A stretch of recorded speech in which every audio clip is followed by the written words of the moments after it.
Hi, welcome back to Talk of the Town. Brian Thompson, residential salesman with Energy One, joins our show today to tell us about Energy One America and the multitude of services they provide for new and existing dwellings. Brian, welcome to the show. Hi, thanks for having us today. Absolutely. I appreciate it. So, people, obviously you work with existing homes or new construction, Right. residential and commercial. Right.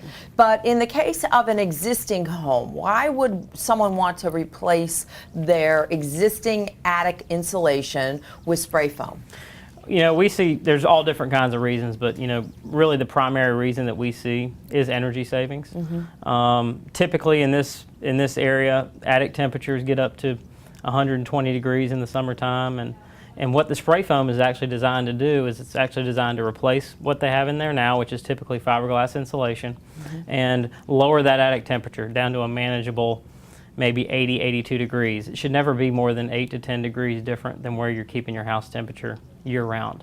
So in turn, that helps them with their power bills, and we see on average, anywhere from 35 to 40% reduction in the energy bills. That's a big decrease. Right. Yeah. I mean, we're talking a $250 power bill. If you can save almost $100 a month, that pays itself back in little to no time at all. Exactly. So, can spray foam insulation also be used in the crawl spaces? Yes.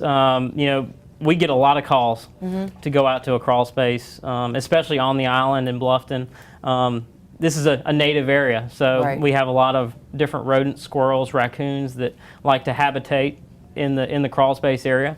The fiberglass insulation that's under the house now is a great nesting spot for those critters to like to go in there. It must get like moist, damp, and probably mildew. It gets real wet. It gets real mildewy. It starts to fall down and hang down. And what that does, it actually allows that flooring underneath the house is exposed. Okay.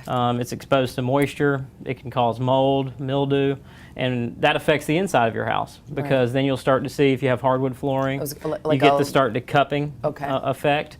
Or in the wintertime, if you have tile, you can see cold floors. People wake up in the morning, they don't want to walk on their tile floor if it's real cold. So the closed cell foam application underneath the house in a crawl space is a nice permanent way to remedy all that. So they talk about closed cell and open cell. So you've told us what closed cell is, but what is open cell and what are its uses? Yeah, open cell spray foam is primarily used in the attic spaces. Okay. The main difference, and it has its positives as well as the closed cell, but the main difference is the consistency. Okay. It's a softer, spongier foam where the closed cell is a moisture barrier, so it's almost like a hard plastic shell. The reason why we like to put open cell foam in a roof line, if there was ever any kind of roof leakage or any kind of roof damage of any kind, you want to know that damage has occurred so you can actually patch everything up, fix it. And it is a little bit more cost effective too than the closed cell, so the payback over time is a little bit less. And you're still getting the same advantages as the closed cell. The R values are the same, the heat flow reduction is the same, so it's really a win-win on both accounts. I've heard in the past that some of the services would qualify for federal tax credits. Is that still current and available? Absolutely. It's a good time to do that because the last 2 years, actually, there were no federal tax credits. They took them away in 2010. So 2013, there is a $500 federal tax credit for energy improvements, and that does include spray foam insulation.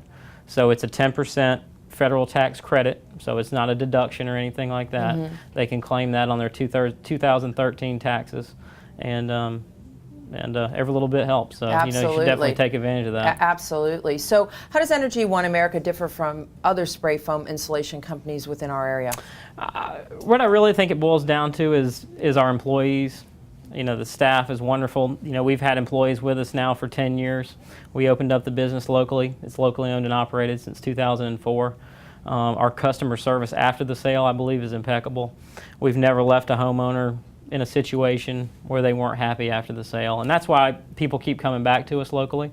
We don't really advertise. We don't, run a lot of advertising, so mostly word of mouth. Mostly word of mouth and referrals. So any way we can get the name out there and do a good job for somebody, we think it'll come back to us tenfold. So Brian, that's what we do. Thank you. Thank you very much for having us. I appreciate it. And we'll be right back with Talk of the Town.